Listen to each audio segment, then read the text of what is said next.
ਤਾਂ ਨੈਕਸਟ ਜਿਹੜਾ ਸਾਡਾ ਟੈਂਸ ਹੁੰਦਾ ਉਹ ਹੁੰਦਾ ਪਾਸਟ ਪਰਫੈਕਟ ਟੈਂਸ, ਜਿਹਦੇ ਵਿੱਚ ਹੈਡ ਜਮਾ ਕਿਰਿਆ ਦੀ ਤੀਜੀ ਫਾਰਮ ਦੀ ਵਰਤੋਂ ਕੀਤੀ ਜਾਂਦੀ। ਤਾਂ ਇਹੋ ਜਿਹੇ ਜਿਹੜੇ ਵਾਕ ਨੇ ਉਹਨਾਂ ਵਾਕਾਂ ਦੇ ਜਦੋਂ ਅਸੀਂ ਫਾਰਮ ਦੇਖਦੇ ਹਾਂ, ਉਹਨਾਂ ਦੀ ਬਣਤਰ ਦੇਖਦੇ ਹਾਂ, ਤਾਂ ਹੁੰਦੀ ਹੈ ਸਬਜੈਕਟ ਜਮਾ ਹੈਡ ਜਮਾ ਕਿਰਿਆ ਦੀ ਤੀਜੀ ਫਾਰਮ ਜਮਾ ਆਬਜੈਕਟ। ਤਾਂ ਇੱਥੇ ਅਸੀਂ ਉਹ ਹੈਜ਼ ਹੈਵ ਵਾਲਾ ਰੂਲ ਹੈ ਜਿਹੜਾ ਉਹ ਯਾਦ ਕਰਨਾ ਹੈ। ਹੈਜ਼ ਹੈਵ ਦੇ ਨਾਲ ਅਸੀਂ ਕੀ ਲਾਇਆ ਸੀ, ਆਪਦੇ ਕੋਲੋਂ ਬੀਨ ਲਾਇਆ ਸੀ।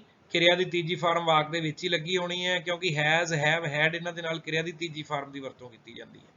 ਤਾਂ ਕਿਰਿਆ ਦੀ ਤੀਜੀ ਫਾਰਮ ਬਣਾਉਣ ਦੀ ਲੋੜ ਨਹੀਂ ਤੁਹਾਨੂੰ। ਸਬਜੈਕਟ ਨੂੰ ਆਬਜੈਕਟ ਦੀ ਥਾਂ ਤੇ ਕਰ ਦੇਣਾ, ਆਬਜੈਕਟ ਨੂੰ ਸਬਜੈਕਟ ਦੀ ਥਾਂ ਤੇ ਹੈਜ਼ ਹੈਵ ਹੈਡ ਲੱਗਿਆ ਹੀ ਹੋਇਆ ਤੁਹਾਡੇ ਕੋਲੇ ਵਾਕ ਦੇ ਵਿੱਚ। ਤਾਂ ਕਿਰਿਆ ਦੀ ਤੀਜੀ ਫਾਰਮ ਲੱਗੀ ਹੋਈ ਹੈ, ਸਿਰਫ ਇੱਕ ਤੁਸੀਂ ਬੀਨ ਇਨਸਰਟ ਕਰਨਾ ਹੈ। ਜਿਵੇਂ Arjun had seen a deer, a deer had been seen by Arjun. ਤਾਂ ਸੀਨ ਵੀ ਇਹਦੇ ਵਿੱਚ ਹੈ, ਹੈਡ ਵੀ ਇਹਦੇ ਵਿੱਚ ਹੈ। ਇਹਨਾਂ ਦੋਵਾਂ ਦੇ ਦਰਮਿਆਨ ਅਸੀਂ ਬੀਨ ਇਨਸਰਟ ਕਰ ਦਿੱਤਾ ਹੈ।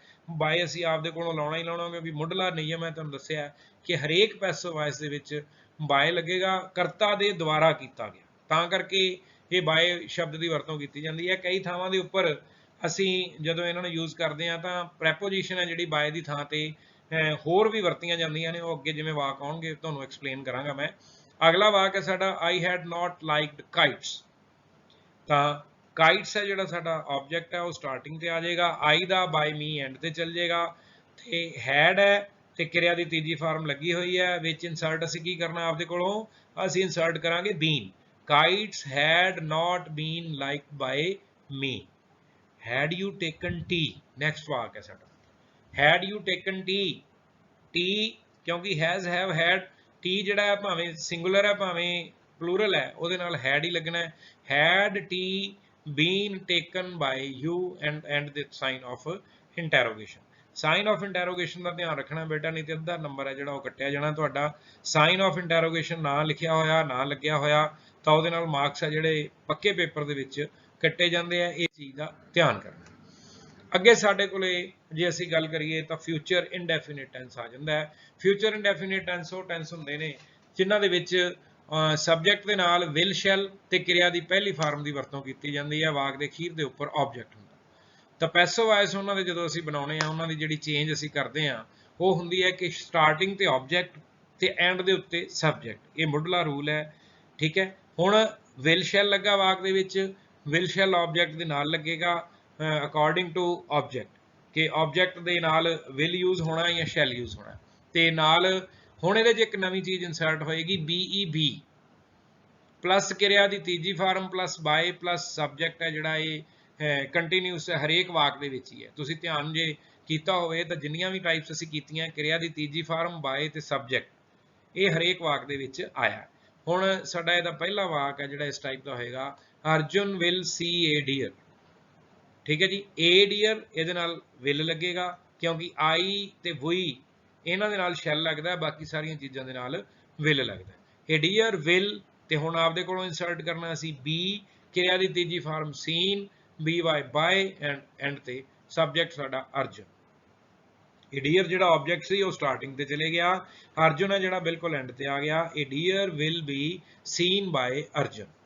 ਅਗਲਾ ਜਿਹੜਾ ਟੈਂਸ ਸਾਡਾ ਸੈਂਟੈਂਸ ਹੈ ਉਹ ਹੈਗਾ I shall not like kites. Kites ਜਿਹੜਾ ਸਾਡਾ ਸਬਜੈਕਟ ਹੈ ਸਟਾਰਟਿੰਗ ਤੇ ਆ ਜਾਏਗਾ, kites will not be liked by me. Kites starting ਤੇ ਆ ਗਿਆ, ਕਾਈਟਸ ਦੇ ਨਾਲ ਵਿਲ ਲੱਗੇਗਾ, ਨਾਟ ਵਾਕ ਦੇ ਵਿੱਚ ਲੱਗਾ ਹੋਇਆ ਹੈ। ਸਾਡਾ ਜਿਹੜਾ ਪੈਸਿਵ ਵਾਇਸ ਬਣਾਉਣ ਦਾ ਨਿਯਮ ਸੀ ਉਹਦੇ ਹਿਸਾਬ ਨਾਲ ਅਸੀਂ BEB ਆਪਦੇ ਕੋਲੋਂ ਇਨਸਰਟ ਕਰਨਾ ਸੀ, ਕਿਰਿਆ ਦੀ ਤੀਜੀ ਫਾਰਮ ਲੱਗਣੀ ਸੀ, ਬਾਏ ਲੱਗਣਾ ਸੀ, ਤੇ ਜਿਹੜੀ ਪ੍ਰੋਨਾਊਨ ਆਈ ਹੈ ਇਹਦਾ ਜਿਹੜਾ ਰੂਪ ਚੇਂਜ ਹੋ ਕੇ ਮੀ ਹੈ ਜਿਹੜਾ ਐਂਡ ਦੇ ਉੱਪਰ ਆਉਣਾ ਸੀ। Kites will not be liked by me. ਅਗਲਾ ਜਿਹੜਾ ਵਾਕ ਹੈ ਸਾਡਾ ਉਹ ਵਿਲ ਯੂ ਟੇਕ ਟੀ। ਤਾਂ ਟੀ ਸਟਾਰਟਿੰਗ ਤੇ ਆਉਣਾ ਹੈ ਕਿਉਂਕਿ ਇਹ ਪ੍ਰਸ਼ਨ ਸੂਚਕ ਵਾਕ ਹੈ। ਵਿਲ ਜਿਹੜਾ ਵਿਲ ਯੂ ਨਾਲ ਲੱਗਾ ਉਹੀ ਵਿਲ ਸਟਾਰਟਿੰਗ ਦੇ ਉੱਪਰ ਟੀ ਦੇ ਸ਼ੁਰੂ ਦੇ ਉੱਪਰ ਲੱਗਣਾ ਹੈ। Will to be taken by you. Next ਜਿਹੜੀ ਟਾਈਪ ਹੈ ਉਹ ਹੈਗੀ ਹੈ ਸਾਡੇ ਕੋਲੇ ਬੇਟਾ ਫਿਊਚਰ ਪਰਫੈਕਟ ਟੈਂਸ, ਜਿਹਦੇ ਵਿੱਚ ਵਿਲ ਸ਼ੈਲ ਜਮਾ ਹੈਵ ਜਮਾ ਕਿਰਿਆ ਦੀ ਤੀਜੀ ਫਾਰਮ ਦੀ ਵਰਤੋਂ ਕੀਤੀ ਹੁੰਦੀ ਹੈ। ਤਾਂ ਉਹਨਾਂ ਵਾਕਾਂ ਦਾ ਜਦੋਂ ਅਸੀਂ ਪੈਸਿਵ ਵਾਇਸ ਬਣਾਉਣੇ ਆ ਤਾਂ ਅਸੀਂ ਹੁਣ ਦੁਬਾਰਾ ਫਿਰ ਯਾਦ ਕਰੋ ਕਿ ਹੈਜ਼ ਹੈਵ ਹੈਡ ਵਾਲੇ ਵਾਕਾਂ ਦੇ ਵਿੱਚ ਅਸੀਂ ਕੀ ਯੂਜ਼ ਕੀਤਾ ਸੀ, ਕਿਹੜਾ ਵਰਡ ਆਪਦੇ ਕੋਲੋਂ ਇਨਸਰਟ ਕੀਤਾ ਸੀ? ਇੱਕੋ ਹੀ ਵਰਡ ਇਨਸਰਟ ਕੀਤਾ ਸੀ ਹੈਵ ਤੇ ਕਿਰਿਆ ਦੀ ਤੀਜੀ ਫਾਰਮ ਦੇ ਦਰਮਿਆਨ। ਉਹ ਵਰਡ ਕੀ ਸੀ? ਬੀਨ। ਤਾਂ ਇੱਥੇ ਵੀ ਬਾਕੀ ਸਾਰੀ ਵਾਕ ਬਣਤਰ ਉਹੀ ਰਹਿਣੀ ਹੈ। ਸਟਾਰਟਿੰਗ ਤੇ ਆਬਜੈਕਟ ਆ ਜਾਣਾ, ਐਂਡ ਤੇ ਸਬਜੈਕਟ ਚਲੇ ਜਾਣਾ, ਆਬਜੈਕਟ ਤੋਂ ਬਾਅਦ ਵਿਲ ਸ਼ੈਲ ਲੱਗਣਾ, ਫਿਰ ਹੈਵ ਲੱਗਣਾ, ਤੇ ਫਿਰ ਕਿਹੜਾ ਵਰਡ ਲੱਗਣਾ ਜਿਹੜਾ ਹਰੇਕ ਅਸੀਂ ਟੈਂਸ ਦੇ ਵਿੱਚ ਲਾਇਆ ਹੈਜ਼, ਹੈਵ, ਹੈਡ ਦੇ ਨਾਲ? ਬੀਨ ਲੱਗਣਾ ਹੈ। ਤੇ ਨਾਲ ਹੀ ਕਿਰਿਆ ਦੀ ਤੀਜੀ ਫਾਰਮ ਜਮਾ ਬਾਏ ਜਮਾ ਸਬਜੈਕਟ ਹੈ ਜਿਹੜਾ ਐਂਡ ਤੇ ਆਉਣਾ ਹੀ ਆਉਣਾ। ਸਾਡਾ ਪਹਿਲਾ ਵਾਕ ਹੈ Arjun will have seen a deer. ਤਾਂ a deer will have been seen by Arjun. ਹੁਣ ਸਾਰੀਆਂ ਚੀਜ਼ਾਂ ਅਸੀਂ ਵਾਕ ਦੇ ਵਿੱਚੋਂ ਲੈ ਲਈਆਂ। ਏ ਡੀਅਰ ਸਟਾਰਟਿੰਗ ਤੇ ਆ ਗਿਆ, ਵਿਲ ਹੈਵ ਉਵੇਂ ਦਾ ਉਵੇਂ ਆ ਗਿਆ, ਸੀਨ ਉਵੇਂ ਦਾ ਉਵੇਂ ਆ ਗਿਆ, ਬਾਏ ਅਰਜੁਨ ਐਂਡ ਤੇ ਆ ਗਿਆ। ਸਿਰਫ ਅਸੀਂ ਇੱਕ ਵਰਡ ਬੀਨ ਇਨਸਰਟ ਕੀਤਾ ਤੇ ਇੱਕ ਬਾਏ ਇਨਸਰਟ ਕੀਤਾ, ਕਿਉਂਕਿ ਮੁੱਢਲਾ ਰੂਲ ਹੈ ਜਿਹੜਾ ਸਾਡਾ ਬਾਏ ਪੈਸਿਵ ਵਾਇਸ ਦੇ ਵਿੱਚ ਲਗਾਉਣ ਦਾ। ਅਗਲਾ ਜਿਹੜਾ ਸਾਡਾ ਸੈਂਟੈਂਸ ਹੈ ਉਹ ਹੈਗਾ I shall not have liked kites. Kites starting ਤੇ ਆ ਜਾਣਗੇ। Kites will not have been liked by me. kites will not, ਕਿਉਂਕਿ will ਨਹੀਂ ਲੱਗਣਾ kites ਦੇ ਨਾਲ shall ਨਹੀਂ ਲੱਗਣਾ, will ਲੱਗਣਾ। ਵਾਕ ਦੇ ਵਿੱਚ shall ਦੀ ਵਰਤੋਂ ਕੀਤੀ ਹੈ, ਤੁਸੀਂ ਪੈਸਿਵ ਵਾਇਸ ਦੇ ਵਿੱਚ will ਦੀ ਵਰਤੋਂ ਕਰਨੀ ਹੈ। kites will not have been liked by me. will you have taken tea? ਤਾਂ will starting ਤੇ ਆ ਜਾਣਾ ਹੈ, tea ਇਹਦੇ ਨਾਲ ਆਬਜੈਕਟ ਆ ਜਾਣਾ, by you end ਤੇ ਚਲੇ ਜਾਣਾ ਹੈ, have ਤੇ taken ਦੇ ਦਰਮਿਆਨ ਅਸੀਂ been ਲਾ ਦੇਣਾ। will tea have been taken by you? ਹੁਣ ਅਸੀਂ ਇਹਨਾਂ ਜਿਹੜੇ ਵਾਕ ਅਸੀਂ ਕੀਤੇ ਨੇ, ਇਹਨਾਂ ਜਿਹੜੀਆਂ ਟਾਈਪਸ ਕੀਤੀਆਂ ਨੇ ਉਹਨਾਂ ਨਾਲ ਰਿਲੇਟਡ ਜਿਹੜੇ ਵਾਕ ਹੈ, ਕੁਛ ਮੈਂ ਐਕਸਰਸਾਈਜ਼ਸ ਹੈ ਜਿਹੜੀਆਂ ਇਹ ਸਾਡੀ ਪੰਜਾਬ ਸਕੂਲ ਸਿੱਖਿਆ ਬੋਰਡ ਦੀ 11ਵੀਂ 12ਵੀਂ ਦੀ ਜਿਹੜੀ ਗ੍ਰਾਮਰ ਹੈ ਉਹਦੇ ਵਿੱਚ ਇਹ ਐਕਸਰਸਾਈਜ਼ਸ ਅਨਸੋਲਵਡ ਨੇ। ਮੈਂ ਤੁਹਾਡੀ ਸਹੂਲਤ ਦੇ ਲਈ ਸੋਲਵ ਕਰ ਦਿੱਤੀਆਂ ਨੇ। ਬਾਕੀ ਜਿਹੜੇ ਸੈਂਟੈਂਸਿਸ ਹੈ ਹਰੇਕ ਟਾਈਪ ਦੇ ਸਾਡੀ ਜਿਹੜੀ ਪੰਜਾਬ ਸਕੂਲ ਸਿੱਖਿਆ ਬੋਰਡ ਦੀ ਗ੍ਰਾਮਰ ਹੈ ਉਹਦੇ ਵਿੱਚ ਕਾਫੀ ਸਾਰੇ ਦਿੱਤੇ ਹੋਏ ਆ, ਉਹ ਤੁਸੀਂ ਕਰਨੇ ਨੇ। ਤਾਂ ਪਹਿਲਾ ਸਾਡਾ ਸੈਂਟੈਂਸ ਹੈ he reviews his work. His work ਹੈ ਜਿਹੜਾ ਉਹ ਸਾਡਾ ਆਬਜੈਕਟ ਹੈ, ਇਹ ਸਾਡਾ ਸਟਾਰਟਿੰਗ ਤੇ ਚੱਲ ਜਾਏਗਾ। ਹੀ ਦਾ ਬਾਈ ਹਿਮ ਬਣ ਜਾਏਗਾ ਐਂਡ ਤੇ। ਰਿਵਿਊਜ਼ ਕਿਰਿਆ ਦੀ ਪਹਿਲੀ ਫਾਰਮੂਲਾ ਅਸੀਂ ਯੈਸ ਲੱਗੀ ਹੈ, ਇਸ ਕਰਕੇ ਇੱਥੇ ਇਜ਼ ਲੱਗੇਗਾ ਤੇ ਕਿਰਿਆ ਦੀ ਤੀਜੀ ਫਾਰਮ ਲੱਗੇਗੀ। His work is reviewed by him. His work is reviewed by him. Second sentence ਹੈ ਸਾਡਾ ਦੇ ਰਿਵਾਈਜ਼ देयर ਲੈਸਨਸ। ਬੇਟਾ ਇਹਦੇ ਵਿੱਚ ਦੇ ਸਾਡਾ ਸਬਜੈਕਟ ਹੈ, ਰਿਵਾਈਜ਼ ਸਾਡੀ ਕੀ ਹੈਗੀ ਹੈ? ਰਿਵਾਈਜ਼ ਕੀ ਹੈ? ਵਰਬ ਹੈ। देयर ਲੈਸਨਸ ਸਾਡਾ ਜਿਹੜਾ ਆਬਜੈਕਟ ਹੈ। ਠੀਕ ਹੈ, ਤਾਂ देयर ਲੈਸਨਸ ਹੈ ਜਿਹੜਾ ਉਹ ਸਟਾਰਟਿੰਗ ਤੇ ਆ ਜਾਏਗਾ ਵਾਕ ਦੇ ਸ਼ੁਰੂ ਤੇ। देयर ਲੈਸਨਸ, ਕਿਉਂਕਿ देयर ਲੈਸਨਸ ਬਹੁਵਚਨ ਹੈ। ਹੁਣ ਅਸੀਂ ਵਾਕ ਦੇ ਵਿੱਚ ਦੇਖਾਂਗੇ ਕਿਰਿਆ ਦੀ ਪਹਿਲੀ ਫਾਰਮ ਲੱਗੀ ਹੈ, ਇਸ ਕਰਕੇ ਪੈਸਿਵ ਵਾਇਸ ਦੇ ਵਿੱਚ ਇਜ਼ ਐਮ ਆਰ ਦੇ ਵਿੱਚੋਂ ਲੱਗਣਾ ਕੁਛ, ਕਿਉਂਕਿ ਇੱਥੇ ਹੁਣ देयर ਲੈਸਨਸ ਸਾਡਾ ਪਲੂਰਲ ਹੈ ਤਾਂ ਪਲੂਰਲ ਦੇ ਨਾਲ ਆਰ ਲੱਗਦਾ ਹੈ, ਇਜ਼ ਇੱਕ ਵਚਨ ਨਾਲ ਲੱਗਦਾ ਹੈ, ਐਮ ਹਮੇਸ਼ਾ ਆਈ ਨਾਲ ਲੱਗਦਾ। ਤਾਂ ਕਿਰਿਆ ਦੀ ਤੀਜੀ ਫਾਰਮ ਰਿਵਾਈਜ਼ ਦੀ, ਰਿਵਾਈਜ਼, ਰਿਵਾਈਜ਼ਡ, ਰਿਵਾਈਜ਼ਡ, ਤੇ ਦੇ ਦਾ ਜਿਹੜੇ ਟ੍ਰਾਂਸਫਾਰਮ ਹੋਣਾ ਕਿਹਦੇ ਚ ਹੋਣਾ ਹੈ? ਦੇ ਨੇ them ਦੇ ਵਿੱਚ ਚੇਂਜ ਹੋਣਾ ਹੈ। Their lessons are revised by them. Next sentence ਹੈ she does not tell stories. ਹਾਂਜੀ, she ਸਾਡਾ ਸਬਜੈਕਟ ਹੈ, tell ਸਾਡੀ ਵਰਬ ਹੈ, stories ਸਾਡਾ ਆਬਜੈਕਟ ਹੈ, does not ਸਾਡੀ ਜਿਹੜੀ ਹੈਲਪਿੰਗ ਵਰਬ ਹੈ। she does not tell stories. Stories ਜਿਹੜਾ ਸਾਡਾ ਆਬਜੈਕਟ ਸਟਾਰਟਿੰਗ ਤੇ ਆ ਗਿਆ। she ਦਾ she ਨੇ ਕਿਹਦੇ ਚ ਟ੍ਰਾਂਸਫਾਰਮ ਹੋਣਾ ਹੈ? ਹਰ ਦੇ ਵਿੱਚ। ਸਟੋਰੀਜ਼ ਕਿਉਂਕਿ ਬਹੁਵਚਨ ਹੈ। does not tell ਕਿਰਿਆ ਦੀ ਪਹਿਲੀ ਫਾਰਮ ਲੱਗੀ ਹੈ, ਇਸ ਕਰਕੇ is mr ਦੇ ਵਿੱਚੋਂ ਲੱਗਣਾ ਹੈ। stories are not told by her. stories are not told by her, tell ਦੀ ਤੀਜੀ ਫਾਰਮ told, by ਆਪਦੇ ਕੋਲੋਂ ਲੱਗਣਾ ਹੈ। she ਕਿਹਦੇ ਚ ਚੇਂਜ ਹੋ ਜਾਣੀ ਹੈ? ਹਰ ਦੇ ਵਿੱਚ। do you favor him?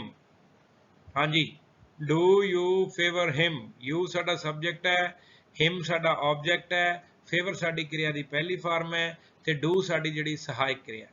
do you favor him? ਹਾਂਜੀ, you end ਤੇ ਚਲੇ ਜਾਣਾ ਹੈ, ਉਸ ਤੋਂ ਬਾਅਦ ਸਾਈਨ ਆਫ ਇੰਟਰੋਗੇਸ਼ਨ ਲੱਗ ਜਾਣਾ। ਇਹ ਧਿਆਨ ਰੱਖਣਾ ਜ਼ਰੂਰ ਲਗਾਉਣਾ ਹੈ, ਕਿਉਂਕਿ ਇਹਦੇ ਨਾਲ ਅਦਰਵਾਈਜ਼ ਨੰਬਰ ਜਿਹੜਾ ਕੱਟਿਆ ਜਾਏਗਾ। by you end ਤੇ ਆ ਗਿਆ, ਸਾਈਨ ਆਫ ਇੰਟਰੋਗੇਸ਼ਨ ਆ ਗਿਆ। ਹਿਮ ਦਾ ਜਿਹੜਾ ਰੂਪ ਹੈ ਉਹਨੇ ਚੇਂਜ ਕਰ ਲੈਣਾ ਆਪਦੇ ਆਪ ਚ, ਕਿਹਦੇ ਚ ਹੋ ਜਾਣਾ? ਉਹਨੇ ਟ੍ਰਾਂਸਫਾਰਮ ਹੀ ਦੇ ਵਿੱਚ। ਤੇ ਹੀ ਦੇ ਨਾਲ ਕੀ ਲੱਗਦਾ ਹੈ? ਕਿਉਂਕਿ ਇਹਦੇ ਚ ਕਿਰਿਆ ਦੀ ਪਹਿਲੀ ਫਾਰਮ ਇਸ ਵਾਕ ਦੇ ਵਿੱਚ ਯੂਜ਼ ਹੋਈ ਹੈ, ਇਸ ਕਰਕੇ ਅਸੀਂ ਜਦੋਂ ਪੈਸਿਵ ਵਾਇਸ ਬਣਾਵਾਂਗੇ ਤਾਂ is mr ਦੀ ਵਰਤੋਂ ਕਰਾਂਗੇ। ਹੀ ਦੇ ਨਾਲ is ਦੀ ਵਰਤੋਂ ਹੋਣੀ ਹੈ। ਹੁਣ ਕਿਉਂਕਿ ਇਹ ਇੰਟਰੋਗੇਟਿਵ ਵਾਕ ਹੈ, ਇਸ ਕਰਕੇ is ਵਾਕ ਦੇ ਬਿਲਕੁਲ ਸਟਾਰਟਿੰਗ ਤੇ ਚੱਲ ਜਾਣਾ ਹੈ। is he ਕਿਰਿਆ ਦੀ ਤੀਜੀ farm favour the, favour, ਫੇਵਰਡ, ਫੇਵਰਡ, is he favored by you? Next ਜਿਹੜਾ sentence ਹੈ ਸਾਡਾ I bought a new car. New ਕਾਰ, ਇਹ ਨਿਊ ਕਾਰ ਸਾਡਾ ਆਬਜੈਕਟ ਹੈ, ਸਟਾਰਟਿੰਗ ਤੇ ਆ ਗਿਆ। ਆਈ ਦਾ ਬਾਈ ਮੀ ਐਂਡ ਤੇ ਚਲੇ ਜਾਣਾ, ਕਾਰ ਦਾ ਕਾਰ ਰਹਿ ਜਾਣਾ। ਉਸ ਤੋਂ ਬਾਅਦ ਬੌਟ ਹੁਣ ਕਿਰਿਆ ਦੀ ਦੂਸਰੀ ਫਾਰਮ ਲੱਗੀ ਹੈ ਬੇਟਾ। ਕਿਰਿਆ ਦੀ ਦੂਸਰੀ ਫਾਰਮ ਵਾਲੇ ਵਾਕਾਂ ਦੇ ਵਿੱਚ ਕਿਹਦੀ ਵਰਤੋਂ ਹੋਣੀ ਸੀ? ਵਾਸ ਜਾਂ ਵਰ ਦੀ।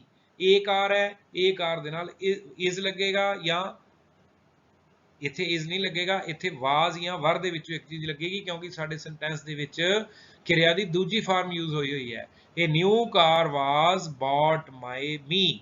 ਬੌਟ ਦੀ ਤੀਜੀ ਫਾਰਮ ਕਿਉਂਕਿ ਦੂਜੀ ਪਹਿਲਾਂ ਹੀ ਹੈ, ਬਾਏ ਬੌਟ ਬੌਟ, ਤਾਂ ਇਹ ਦੂਜੀ ਤੀਜੀ ਫਾਰਮ ਸੇਮ ਹੁੰਦੀ ਹੈ, ਤਾਂ ਉਹੀ ਅਸੀਂ ਚੱਕ ਕੇ ਇੱਥੇ ਪੇਸਟ ਕਰ ਦੇਣੀ ਹੈ। ਇਹ ਨਿਊ ਕਾਰ ਵਾਸ ਬੌਟ ਬਾਈ ਮੀ। ਹਾਂਜੀ, 6th ਜਿਹੜਾ ਸਾਡਾ ਸੈਂਟੈਂਸ ਹੈ, he always help the poor. The poor helped ਲੱਗਾ ਹੋਇਆ, ਕਿਰਿਆ ਦੀ ਦੂਜੀ ਫਾਰਮ ਲੱਗੀ ਹੋਈ ਹੈ, ਤਾਂ ਸਾਡੇ ਸੈਂਟੈਂਸ ਦੇ ਵਿੱਚ ਵਾਸ ਜਾਂ ਵਰ ਦੀ ਵਰਤੋਂ ਹੋਏਗੀ। ਦਾ ਪੂਅਰ ਬਹੁਵਚਨ ਹੈ, ਇਹਦੇ ਨਾਲ ਵਰ ਦੀ ਵਰਤੋਂ ਹੋਏਗੀ। ਆਲਵੇਜ਼ ਉਵੇਂ ਦਾ ਉਵੇਂ ਯੂਜ਼ ਹੋਏਗਾ। ਹੈਲਪਡ ਕਿਰਿਆ ਦੀ ਤੀਜੀ ਫਾਰਮ, ਦੂਜੀ ਫਾਰਮ ਇੱਕੋ ਹੁੰਦੀ, ਉਹ ਯੂਜ਼ ਹੋ ਜਾਏਗੀ। ਬਾਏ ਲੱਗਣਾ ਐਂਡ ਹੀ ਦਾ ਜਿਹੜਾ ਰੂਪ ਬਦਲਣਾ ਹੈ ਹਿਮ ਦੇ ਵਿੱਚ। The boys didn't make a lot of noise. ਇਹ ਲੋਟ ਆਫ ਨੋਇਜ਼ ਸਾਡਾ ਜਿਹੜਾ ਇਹਦੇ ਚ ਆਬਜੈਕਟ ਹੈ। ਦੀ ਬॉयਜ਼ ਐਂਡ ਦੇ ਉੱਪਰ ਚਲੇ ਜਾਣਾ, ਬਾਏ ਦਾ ਬॉयਜ਼ ਵਾਕ ਦੇ ਐਂਡ ਤੇ ਹੋਏਗਾ। ਇਹ ਲੋਟ ਆਫ ਨੋਇਜ਼ ਇਹਦੇ ਨਾਲ ਕਿਉਂਕਿ ਡਿਡ ਨੋਟ ਲੱਗਾ ਹੋਇਆ, ਕਿਰਿਆ ਦੀ ਦੂਜੀ ਫਾਰਮ ਯੂਜ਼ ਕੀਤੀ ਹੈ, ਪੈਸਿਵ ਵਾਇਸ ਦੇ ਵਿੱਚ ਵਾਸ ਦੀ ਵਰਤੋਂ ਹੋਏਗੀ। A lot of noise was not made by the boys. Did he visit you? ਹਾਂਜੀ, ਫਿਰ ਇੰਟਰੋਗੇਟਿਵ ਵਾਕ ਆ ਗਿਆ। Did he visit you? Did ਕੀ ਹੈ? ਦੂਜੀ ਫਾਰਮ। ਜੇ ਦੂਜੀ ਫਾਰਮ did ਲੱਗੀ ਹੋਵੇ ਤਾਂ ਪੈਸਿਵ ਵਾਇਸ ਦੇ ਵਿੱਚ ਕੀ ਯੂਜ਼ ਹੋਣਾ ਹੈ? was ਜਾਂ were ਦੀ ਵਰਤੋਂ ਹੋਣੀ ਹੈ। ਕਿਹਦੀ ਵਰਤੋਂ ਹੋਣੀ ਹੈ? was ਜਾਂ were ਦੀ। ਹਾਂਜੀ, ਤਾਂ you ਦੇ ਨਾਲ ਹਮੇਸ਼ਾ ਕੀ ਲੱਗਦਾ ਹੈ? was ਨਹੀਂ ਲੱਗਦਾ। I ਨਾਲ ਵਾਸ ਲੱਗਦਾ ਹੈ, ਹੀ ਨਾਲ ਵਾਸ ਲੱਗਦਾ ਹੈ, ਸ਼ੀ ਨਾਲ ਵਾਸ ਲੱਗਦਾ ਹੈ। ਯੂ ਤੇ ਬਹੁਵਚਨ ਵੀ ਤੇ ਦੇ ਦੇ ਨਾਲ ਵਰ ਲੱਗਦਾ। ਵਰ ਯੂ ਕਿਰਿਆ ਦੀ ਤੀਜੀ ਫਾਰਮ ਵਿਜ਼ਿਟਡ ਬਾਈ ਹਿਮ। ਆਈ ਸ਼ੈਲ ਰਾਈਟ ਏ ਲੈਟਰ। ਹਾਂਜੀ, ਇਹ ਲੈਟਰ ਸਾਡਾ ਆਬਜੈਕਟ ਹੈ, ਉਹ ਸਟਾਰਟਿੰਗ ਤੇ ਆ ਜਾਏਗਾ। ਆਈ ਦਾ ਐਂਡ ਦੇ ਉੱਪਰ ਟਰਾਂਸਫਾਰਮ ਹੋ ਕੇ ਆਈ ਨੇ ਕਿਹਦੇ 'ਚ ਬਦਲਣਾ ਹੁੰਦਾ ਹੈ? ਮੀ ਦੇ ਵਿੱਚ। ਇਹ ਲੈਟਰ, ਸ਼ੈਲ ਦਾ ਸ਼ੈਲ ਉਵੇਂ ਦਾ ਹੋਏਗਾ, ਨਾਲ ਅਸੀਂ ਕੀ ਐਡ ਕਰਨਾ ਸੀ? BEB। A letter shall be ਕਿਰਿਆ ਦੀ ਤੀਜੀ ਫਾਰਮ written by me। ਦੋ ਤਿੰਨ ਚੀਜ਼ਾਂ ਦਾ ਧਿਆਨ ਰੱਖਣਾ ਹੈ ਕਿ ਸਬਜੈਕਟ ਆਬਜੈਕਟ ਚੇਂਜ ਹੋ ਗਏ, ਇਹ ਲੈਟਰ ਤੇ ਮੀ ਚੇਂਜ ਹੋ ਗਏ। ਬਾਏ ਅਸੀਂ ਵਰਤੋਂ ਕਰਨਾ ਹੋ ਗਿਆ, ਕਿਰਿਆ ਦੀ ਤੀਜੀ ਫਾਰਮ written ਹੈ ਜਿਹੜੀ ਉਹ ਲੱਗ ਗਈ।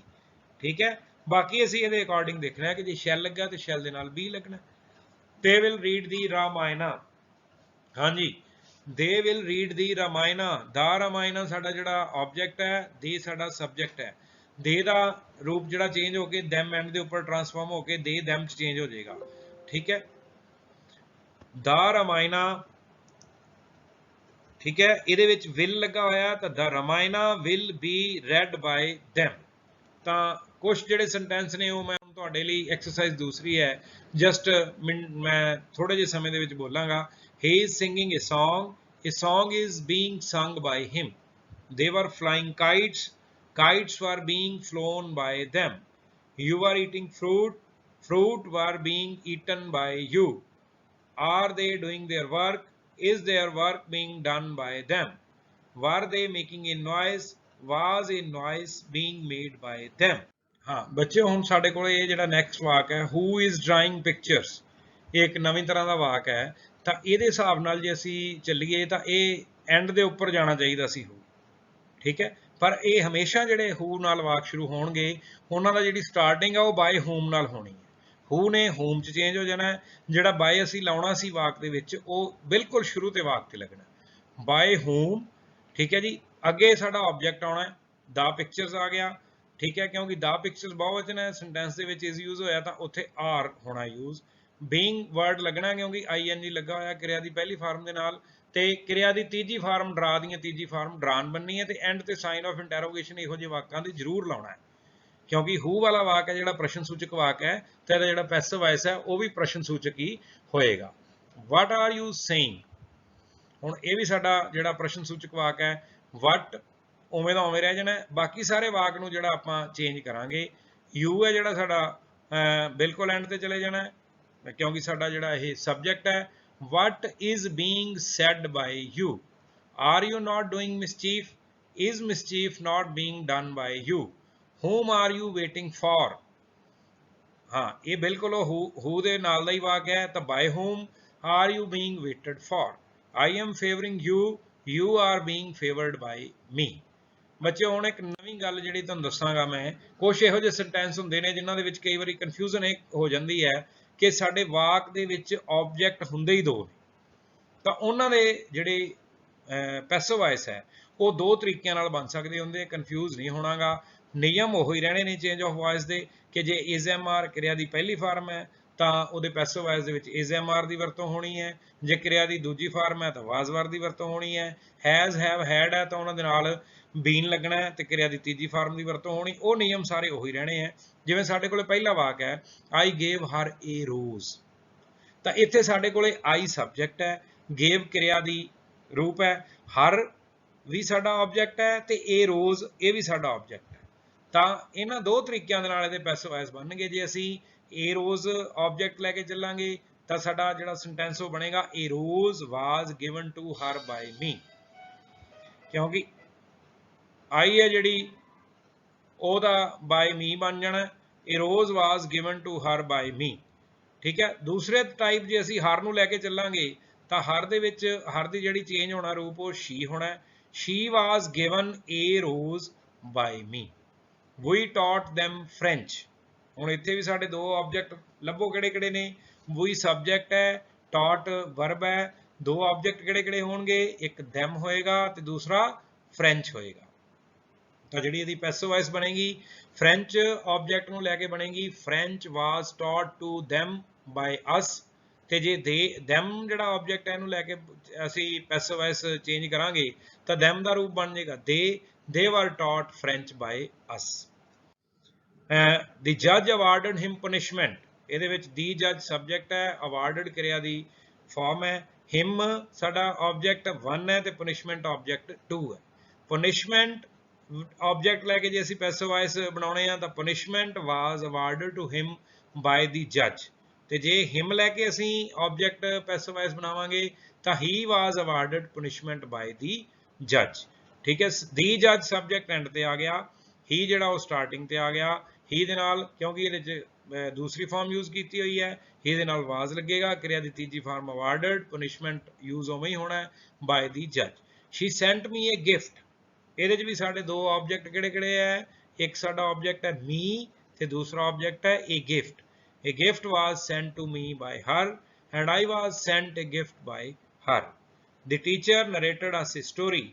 ਇਹਦੇ ਚ ਵੀ ਦੋ ਸਾਡੇ ਆਬਜੈਕਟ, ਇੱਕ ਅਸ ਹੈ ਐਂਡ ਇੱਕ ਏ ਸਟੋਰੀ ਹੈ। A story was narrated to us by the teacher and we were narrated a story by the teacher। ਤਾਂ ਸਟੂਡੈਂਟਸ ਬਾਕੀ ਦੀਆਂ ਜਿਹੜੀਆਂ ਐਕਸਰਸਾਈਜ਼ਸ ਹੈ ਤੁਸੀਂ ਜਿੰਨੇ ਵੀ ਸੈਂਟੈਂਸ ਹੈ ਉਹ ਦਿੱਤੇ ਹੋਏ ਹੈ ਉਹ ਤੁਸੀਂ ਕੋਸ਼ਿਸ਼ ਕਰਨੀ ਹੈ ਆਪਦੀ ਜਿਹੜੀ ਗ੍ਰਾਮਰ ਬੁੱਕ ਹੈ ਪੰਜਾਬ ਸਕੂਲ ਐਜੂਕੇਸ਼ਨ ਬੋਰਡ ਦੀ ਉਹਦੇ ਚੋਂ ਕਰਨੇ ਹੈ। ਤੇ ਹੋਰ ਜਿਹੜੇ ਟਾਈਪਸ ਰਹਿ ਗਈਆਂ ਨੇ ਉਹ ਆਪਾਂ ਨੈਕਸਟ ਜਿਹੜਾ ਇਹਦਾ ਸੈਕੰਡ ਜਿਹੜਾ ਆਪਾਂ ਬਣਾਵਾਂਗੇ ਲੈਕਚਰ ਉਹਦੇ ਵਿੱਚ ਤੁਹਾਡੇ ਨਾਲ ਕੰਸਲਟ ਕਰਾਂਗੇ। Thank you. ਜਿੰਨੇ ਵੀ ਵਾਕ ਨੇ ਉਹਨਾਂ ਨੂੰ ਮੈਕਸਿਮਮ ਕਰਨ ਦੀ ਕੋਸ਼ਿਸ਼ ਕਰਨੀ ਹੈ। ਜਿੰਨਾ ਜ਼ਿਆਦਾ ਅਭਿਆਸ ਕਰੋਗੇ ਉਨੀ ਜ਼ਿਆਦਾ ਜਿਹੜੀ ਤੁਹਾਡੀ ਇਸ ਟੌਪਿਕ ਦੇ ਉੱਪਰ ਪਕੜ ਹੈ ਜਿਹੜੀ ਉਹ ਬਣੇਗੀ। Thank you once again.